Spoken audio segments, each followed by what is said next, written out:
amables televidentes. Aquí estamos como cada viernes en el especial de Procambios a las 18 horas. Yo soy Leo Valverde, estaré trabajando con un invitado muy especial desde Colombia. Nos visita un destacado intelectual quien vino al país a dar una serie de conferencias y que hemos tenido la oportunidad de compartir con él. Estos conocimientos que ha estado transmitiendo el profesor Jessy Ariza Osorio, yo he sido parte de este proceso y me interesé muchísimo en que todos ustedes compartan con él parte de las reflexiones que ha traído a la República Dominicana y que nos parece, Alejandro y a mí, muy pertinente, dado este proceso que estamos viviendo en el mundo empresarial y fundamentalmente con las pymes de la región del Cibao y del país. Quiero darle la bienvenida. Profesor, qué gusto compartir con usted. Leo. Así es. Encantado, gracias por invitarme a tu programa. Cómo no, cómo no. Yo quisiera que usted, a manera de introducción, nos dé un poquito de su experiencia en Colombia y en la consultoría internacional para que empecemos este diálogo directo con los televidentes.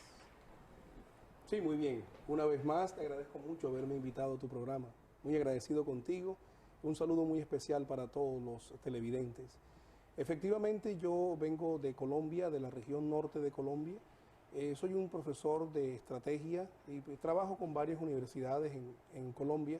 Una de ellas es la Corporación Universitaria Americana. Asimismo, soy el presidente del Centro Latinoamericano de Estudios en Administración y Negocios.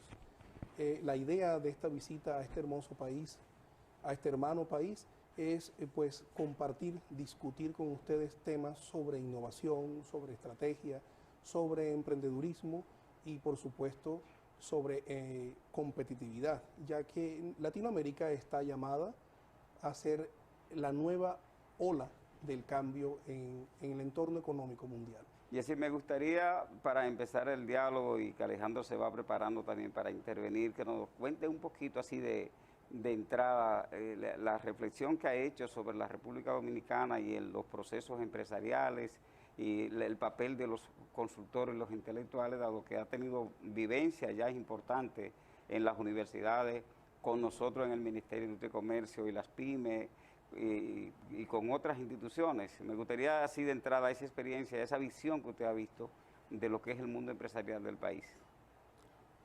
Efectivamente he tenido la fortuna de tener algunos encuentros, algunas conversaciones con unos personajes muy interesantes. Por ejemplo, tú, Leo, que me atendiste muy amablemente el miércoles pasado en el ministerio. Estuve en una conversación bastante interesante, muy productiva, muy provechosa, con algunos presidentes de gremios, con algunos directivos, con algunos empresarios. Y pienso respecto a tu pregunta que la llamada de nosotros los profesionales, de las personas que lideramos los procesos de formación, que lideramos los procesos de desarrollo, es una llamada importante y al mismo tiempo urgente. Debemos estar comprometidos con este proceso que está comenzando, teniendo en cuenta que las pymes son un gran porcentaje del tejido empresarial y contribuyen de muy grande manera a el PIB del país. Por ejemplo, en Colombia es una medida bastante alta y creo que aquí también es un gran porcentaje de contribución de las pymes en la economía. En ese orden de ideas, nosotros tenemos la responsabilidad de participar activamente en esos procesos de cambio, comenzando precisamente en estos conversatorios, en estas charlas, porque en la discusión está el aprendizaje y con el aprendizaje se pueden realizar muchas cosas importantes e interesantes en todo lo que es el desarrollo económico y en los emprendimientos que se puedan desprender de ello. Muchas gracias. Así, voy a presentarle a Alejandro Noel, que se integra con nosotros al set.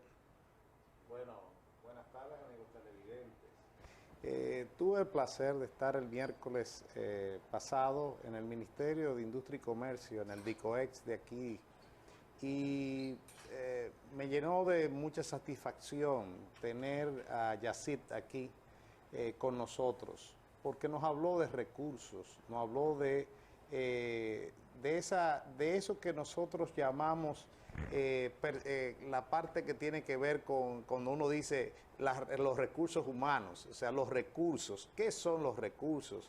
¿Qué uno debe decir cuando uno está saludando a otro para que tenga un asunto positivo en el término de relaciones? y al mismo tiempo con qué cuenta uno en sus empresas y con qué cuenta uno personalmente. Y eso es algo que yo quisiera que compartamos todos, no solo los que tuvimos el privilegio de estar el miércoles o los que vamos a estar mañana en una actividad también ahí en el edificio empresarial que tendrá lugar mañana. Pero yo quisiera que compartamos todos qué son los recursos, qué son los recursos humanos. Que, o sea, cuando tú hablas de recursos humanos, todo el mundo dice los empleados que tenemos. Bueno, vamos a oír una versión totalmente diferente de lo que son los recursos y lo que son las actitudes, lo que son las experiencias en cada uno de nosotros, en las actividades que tenemos a diario. Bueno, y así te dejamos ese plato para que lo compartamos todos y que podamos dar un ejemplo de lo que podemos ver mañana en la actividad que va a estar de 8:30 a 1 de la tarde mañana. Entonces, Alejandro. sí. Muchas gracias, Alejandro. Bien, efectivamente nosotros estuvimos conversando el miércoles pasado en las instalaciones del Ministerio de Industria y Comercio sobre los recursos y las capacidades. Los recursos y las capacidades es una teoría de la investigación moderna que pretende generar competitividad. Es una teoría que ha sido argumentada y fundamentada por August Chandler, por Barney, por Fred Davis y por un sinnúmero de autores más bastante destacados, y que precisamente son esos recursos y esas capacidades las que permiten que la empresa se manifieste de una forma divergente y por tanto competitiva. Las capacidades es un concepto que introdujo a la administración moderna TIS. En ese orden de ideas y para respecto a lo que decía Alejandro, el concepto muy particular de este humilde servidor de ustedes, después de haber hecho unas investigaciones y algunas que otras consultorías, consideramos entonces que los recursos son un conjunto de oportunidades. Ese conjunto de oportunidades permiten desencadenar actitudes, entiéndase rutinas, en las organizaciones que permiten que estas, es decir, las organizaciones, ocupen un lugar de privilegio en el mercado y lo exploten por un término de tiempo definido. En ese orden de ideas, Alejandro, los recursos pueden dividirse según varios autores, podemos sistematizarlo de la siguiente manera. Según su naturaleza, los recursos pueden ser humanos, técnicos y financieros, pero según su percepción, los recursos pueden ser tangibles o intangibles. Hagamos un pequeño ejercicio. Imaginémonos no en una organización cuáles son los recursos humanos. Cada uno de nosotros piense para sí mismo cuáles son sus recursos humanos. Es decir, cuáles son los recursos humanos tuyos, Leo. ¿Cuáles son los recursos humanos tuyos, Alejandro? ¿Cuáles son mis recursos humanos? Porque yo como individuo tengo recursos humanos, todas esas oportunidades que me permiten ser grande y ayudar a la sociedad. Recordemos que yo hago parte de una sociedad y si yo contribuyo al bienestar de la sociedad, entonces estoy contribuyendo al beneficio propio. Si seguimos en ese orden de ideas, los recursos humanos pueden ser el talento, el conocimiento, la experiencia, las habilidades, las competencias, el tiempo. Es decir, todos esos elementos que hacen parte de tu sistema de creencias. El sistema de creencias es ese conjunto de conocimientos explícitos que han llegado a tu cerebro a través del proceso de socialización. Bien interesante, Yacine. A mí me gustaría que vinculemos un poco lo que tiene que ver con innovación y emprendimiento, porque hay toda una corriente en América Latina y a nivel mundial que habla mucho de emprendimiento, pero me gustaría ver la relación dialéctica entre innovación y emprendimiento, y me gustaría, si es posible, ver la experiencia de Colombia, que tuve recientemente allá y me interesó muchísimo una serie de experiencias que vi que está desarrollando Colombia. Así, estuviste en Colombia, Sí, qué bien, entonces te impactó positivamente el asunto. Sí, sí. Bueno, me alegro mucho por eso. Tienen un cliché, o sea, un anuncio donde dice que lo más que te puede pasar es que te quieras quedar. Sí, así Entonces, es. Pero más que eso, porque puede ser un eslogan como Sí. República Dominicana inagotable, ¿verdad? Sí. Se agota, obviamente, que de tanto usarse. pero desde el punto de vista de la reflexión y la incorporación en la cotidianidad empresarial y profesional de la innovación, por un lado, ahí vi muchas cosas que me gustaría que así nos hable de eso, pero también lo que tiene que ver ya con los procesos. De emprendimiento con resultados, de esa área que me gustaría que conversáramos. Claro que sí, con muchísimo gusto, Leo.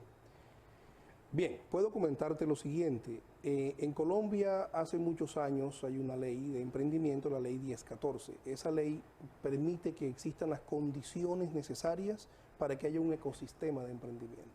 Con base en ese ecosistema y los elementos que lo constituyen, por supuesto el emprendedor, las universidades, las empresas, el gobierno, las aceleradoras, las incubadoras, los ángeles inversionistas y todos esos elementos del ecosistema que ustedes muy seguramente conocen mejor que yo. Ese sistema se fundamenta en una normatividad que permite a nosotros, los académicos, los representantes de las universidades, promover las actividades de ideación. La ideación es el primer paso para crear emprendimientos, pero no se puede hacer ideación si no tienes claro lo que es el concepto de creatividad y de innovación. Entonces, eso es tema del conversatorio de mañana en el edificio empresarial a las 8:30 de la mañana. La innovación es la creatividad puesta en marcha, es decir, la ejecución de la idea creativa. Todos los seres humanos somos creativos por naturaleza, todos generamos ideas disruptivas a cada momento. La diferencia, Alejandro, entre uno y otro está en cuántas ideas productivas, o más bien, cuántas ideas ejecutas de esas que vienen en tu cerebro. Efectivamente, o sea, porque tenemos muchas ideas creativas, pero cuántas de ellas se convierten en una realidad. Sabe que siempre hay el asunto de que fracaso, vuelvo, y dentro de esos fracasos llega uno que se pega. Así o sea, es. ¿cuál es en términos de porcentaje, cuando en la universidad donde usted es decano está en ese proceso, de cuántos sale uno que pega la idea, como uno dice aquí en República Dominicana? Los números no son muy alentadores, pero aquí lo verdaderamente importante es la voluntad de acero de la persona. Sí. A ver, nosotros tenemos en promedio unos 120 emprendedores que atendemos al año. Eso quiere decir que tenemos unas posibles 120 ideas de negocios. Pero eso es un decantamiento de muchas ideas de oportunidad de negocio. Se decantan y se vuelven ideas de negocio. Cuando empieza uno a hacerle el proceso de ideación, de prototipaje y de aceleración, ese número cae dramáticamente. Y podemos hablar en el orden promedial de un 10. Estamos hablando de 10 ideas que pasan a la siguiente etapa. ¿Sabe que eso, le estaba preguntando eso, porque mucha gente dice, voy a ser emprendedor, voy a pegar una idea, pero tiene que saber que la realidad es que dentro de 100 ideas, 10 van a poner. Lo que hay que es entrarle a que dentro de esas 10 estés tú. Así es. Así es. Yo pienso particularmente que el emprendimiento no es el número de ideas que salen exitosas. Yo pienso que el emprendimiento es la voluntad de hacerlo, la decisión a propósito de seguir intentándolo a pesar de los resultados negativos. Sí, cómo no. Viví una experiencia interesante, se la voy a contar porque le escuché a usted antes de anoche decir algo que me impactó. Les recomendé a un empresario que contratáramos a un profesional muy calificado de Santiago, con una experiencia extraordinaria, sobre todo en banca. Y me dijo, después me llamó y me dijo, no lo vamos a contratar porque ha trabajado en 2 empresas que han quebrado. Y yo no quiero, se lo digo que cuando usted habló de eso me recordé inmediatamente, y yo no quiero traer gente a mi empresa que haya fracasado. Entonces yo le dije, mira, como él me va a asistir a mí, técnicamente yo lo prefiero a él, porque los fracasos que él ha tenido va a evitar que yo también... yo fracase. Posiblemente yo también fracase, ¿verdad? Pero de todas maneras, él me va a alertar que ya pasó por esa. Y cuando usted lo dijo, me impactó. ¿Qué le parece a ustedes? Bueno, como comentábamos en la tarde, en la noche del miércoles, esta es la tercera empresa que yo he puesto en el mercado, la tercera empresa que he incubado y que he ejecutado. Estoy hablando del Centro Latinoamericano de Estudios en Administración y Negocios. Antes de esta empresa, de la cual soy presidente, socio fundador, tuve 2 experiencias con empresas anteriores que quebré. Sí, y yo les decía a ustedes en la conferencia, yo sé cómo se quiebran las empresas, hice una maestría en quebrar empresas. Eso para mí, yo lo veo desde ese punto de vista, yo tuve un aprendizaje significativo con esa experiencia. La palabra fracaso para mí no significa no volver a intentar, no, significa todo lo contrario, el aprendizaje significativo para volver a intentarlo y esta vez lo lograré o cometeré errores nuevos, pero no los mismos. Entonces yo te puedo decir que la persona que vas a contratar no necesariamente va a ser factor para quebrar la empresa. A lo mejor él te va a decir, antes de que suceda, los elementos críticos para que no suceda la famosa quiebra. Como no, con la anuencia suya, profesor, y la de ustedes, voy a unos mensajes comerciales y vamos a regresar con este conversatorio que estoy seguro del interés de todos ustedes. Ya regresamos.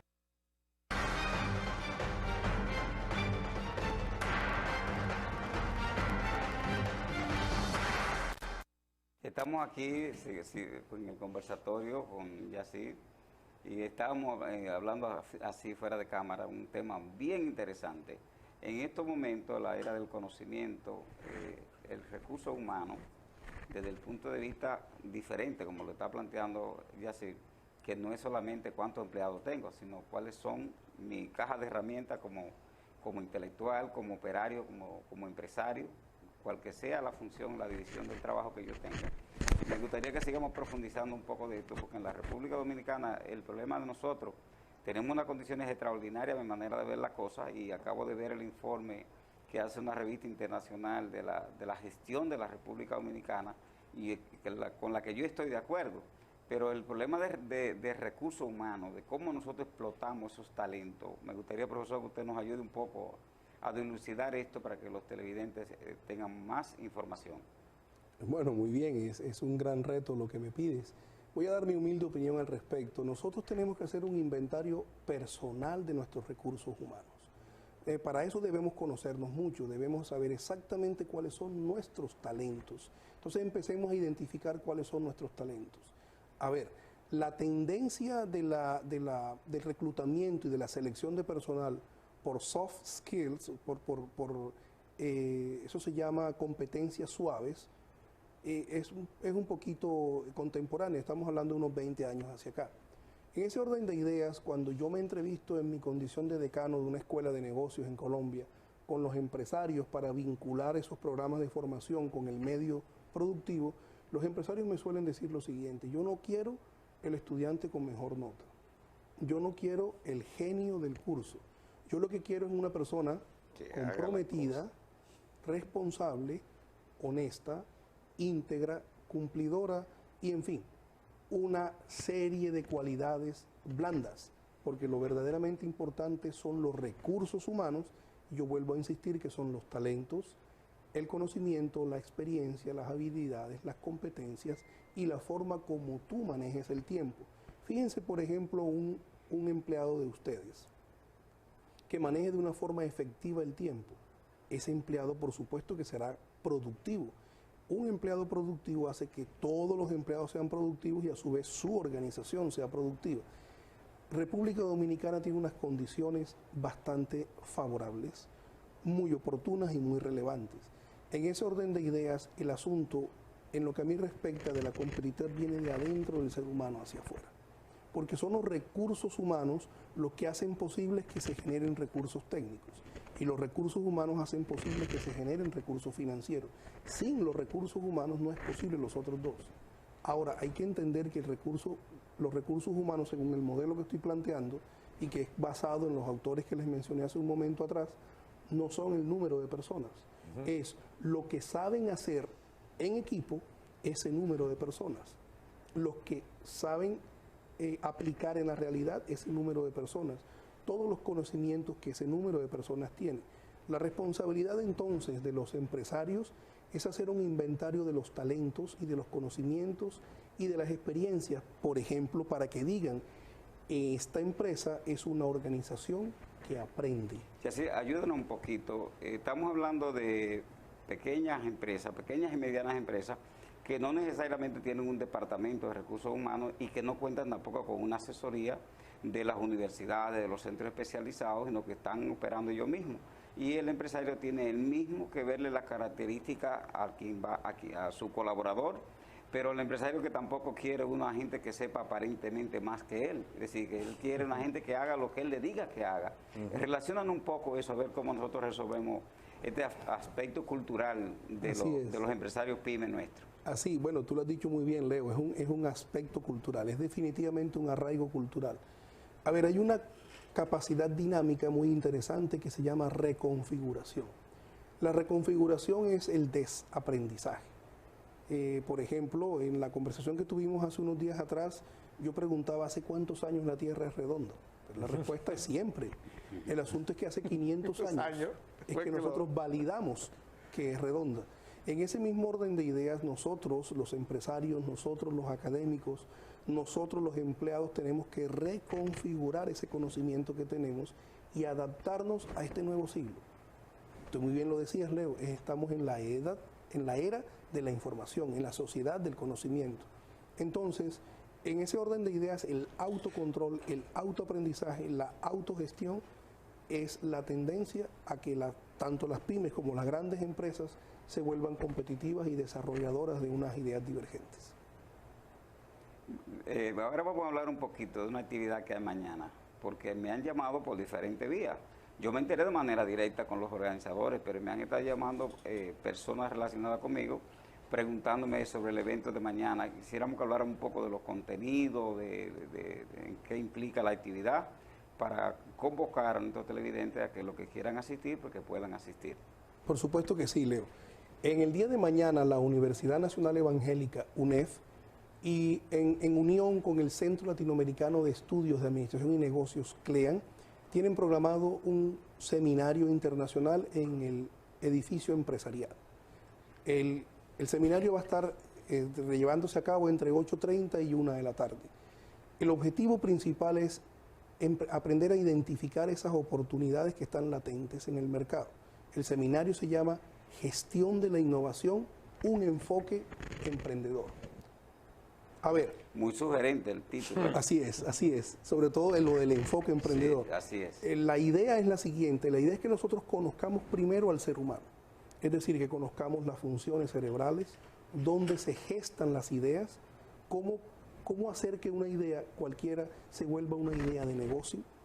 En ese mismo orden de ideas luego pasamos al enfoque emprendedor, que significa tomar esa idea y evaluar su oportunidad de ser idea de negocio.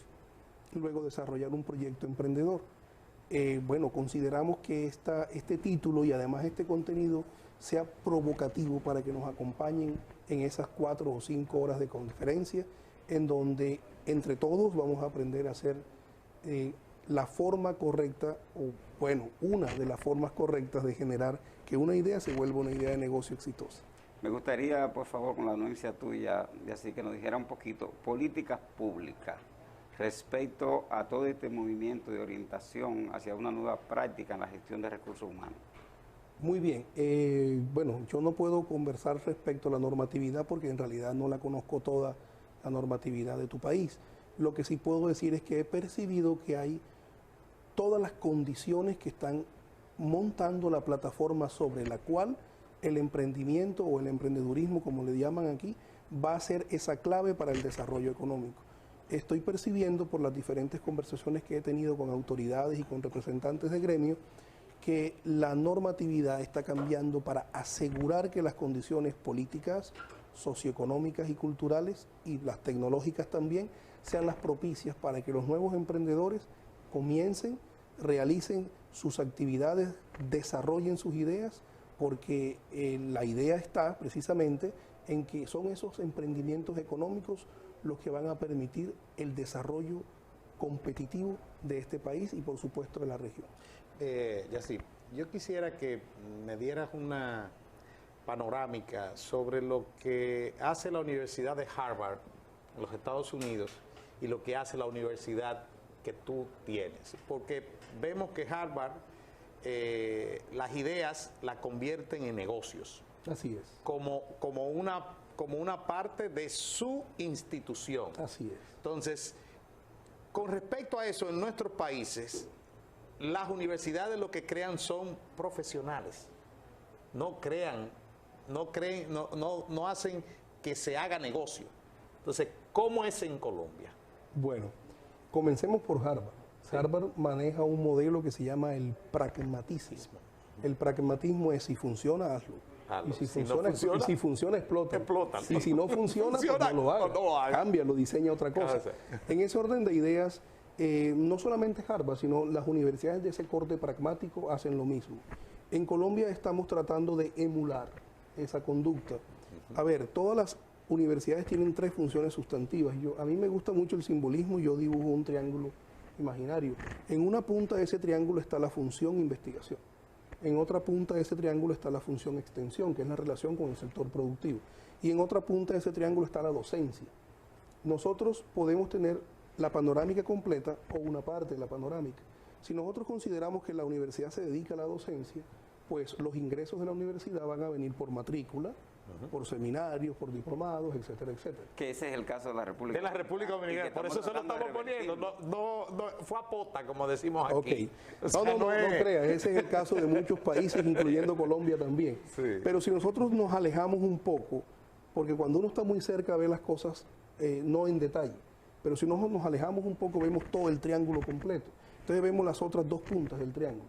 Entonces, por ejemplo, si hacemos una investigación, los productos de esa investigación se pueden explotar como producto de mercado, porque lo son. Sí, así es. Porque lo son, y entonces de ahí sale a lo que tú has llamado negocio, que de verdad lo es. En ese orden de ideas lo que quiero decir es lo siguiente: imagínense que un investigador de la universidad junto con los estudiantes, porque si no, no puede hacer esa investigación. Es el profesor con los estudiantes el que hace la investigación. Descubre que de alguna manera hay un material que hace que, por ejemplo, un celular funcione más rápido. Entonces la universidad tiene que tomar la decisión: yo produzco ese material o yo le vendo esta idea a una empresa para que produzca ese material. Cuando le vende la idea a la empresa, esa empresa desarrolla el material y la universidad sería socio estratégico de esa empresa. Y ahí está lo que tú acabas de llamar negocio. Pero muy seguramente esa empresa, como no conoce ese descubrimiento, porque la investigación la hizo la universidad, va a querer primero formarse. Ahí es donde entra docencia y forma. Ahora, fíjate que cuando tú le mandas el resultado de la investigación a la empresa, tú estás desarrollando la otra punta del triángulo, que es la extensión. Es decir, la relación que tiene la universidad con el entorno, con el sector productivo. Hay un triángulo, otro triángulo, que también es muy importante identificar, y es la relación universidad, empresa, Estado. El Estado tiene la obligación, eso es en todos los países, de crear las condiciones propicias para que se desarrolle la competitividad regional, la competitividad del país. En ese orden de ideas, si el triángulo fuera perfecto o en un mundo ideal, entonces el Estado pone las condiciones para que la universidad investigue. La empresa tiene toda la investigación del entorno y del mercado hecha por la universidad. Sí. Por supuesto que cuando digo universidad me refiero a todas las universidades. Sí, no a una sola. La empresa desarrolla esas ideas que fueron investigadas por la universidad, y el Estado a la universidad pues le da alguna compensación de algún tipo por haber hecho esa investigación, y a la empresa le da una compensación de algún tipo por haber hecho realidad ese producto. Aquí le damos ese aporte, pero no le decimos que tiene que ver algo al país, ¿tú entiendes? Entonces, eso es lo que yo como empresario digo. En 1980, cuando yo me gradué, yo le decía que lo que necesitábamos no eran más ingenieros ni administradores, sino que lo que necesitábamos era una gente que arreglara la plomería, o que la arreglara eso, o sea, los técnicos, porque teníamos, eso es un ejército con 50.000 generales y con lo que son soldados, 5 soldados.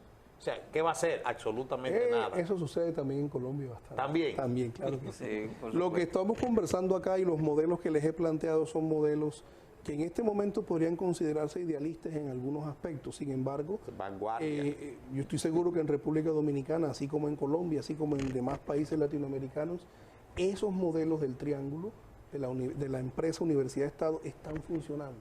Hay universidades que lo están desarrollando y que les va muy bien. Todas las demás, lo que tenemos que hacer es emular ese Mire, ese yo modelo. soy académico de más de 25 años en las universidades del país, y he levantado la posición que usted está levantando. Después de más de 25 años peleando, por fin hemos logrado establecer 6 centros PYME para atención a las pymes en universidades.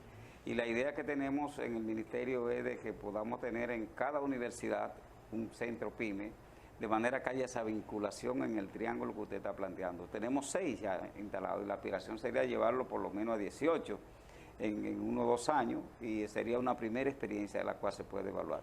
Mire, aquí en este grupo, el empresario y líder empresarial, don Alejandro Noel, que es directivo de varios gremios empresariales, alguna sugerencia a los empresarios respecto al aprovechamiento y al cambio de conducta, ¿no?, cultural. De las asociaciones. Bueno, yo humildemente puedo sugerir que el empresario o el líder gremial empiece a conocerse y empiece a identificar esos 3 tipos de recursos que tiene: los recursos humanos, los recursos técnicos y los recursos financieros. Y efectivamente se concentra en el recurso humano, que es donde está la gran oportunidad de ser divergente. Y en la divergencia está la innovación y por lo tanto la competitividad. Como no, esta entrevista, este conversatorio, lo vamos a subir a YouTube, de manera que usted va a poder también tenerlo a su disposición para escuchar las reflexiones, y nosotros también le podemos hacer contacto con Yacir para que pueda, por la vía que sea posible, comunicarse con él. Yo voy a trabajar también junto con la Universidad Evangélica, a la que le agradezco enormemente, que toda esta vinculación que nos ha hecho con esta persona tan humilde, pero con tanto conocimiento, que pueda multiplicar y reproducir. Le agradecemos a la universidad, pero también le agradecemos a él todo este esfuerzo que está haciendo, y estoy seguro que lo vamos a traer para República Dominicana por buen tiempo. No se lo vamos a quitar a Colombia, porque en estos tiempos no es necesario estar en un solo sitio, ¿verdad? Gracias a la tecnología, pero sí nos comprometemos que va a volver a este programa, sea físicamente o sea por la vía electrónica, porque lo voy a contratar, lo voy a amarrar ahorita antes de salir de aquí. Agradecido de ustedes también que han escuchado esta entrevista, se quedan con nosotros y volvemos. Y mañana, a partir de las 8:30 de la mañana, en el edificio empresarial, los que estén interesados en ese seminario, que va a ser de 8:30 hasta la 1 de la tarde, ¿verdad? Así es. Tiene un pequeño costo de contribución, más que otra cosa, es decir, que ustedes pueden apersonarse allá y ahí lo van a estar esperando para compartir todos estos conocimientos sobre emprendimiento, innovación y la gestión de todo esto. Muchísimas gracias, Jesse. Leonardo, encantado. Complacido. Gracias, Bueno, Alejandro, aquí muy Se amable. queda con nosotros porque ya regresamos en la Encantado, parte final de gracias. Procambios a las 18 horas.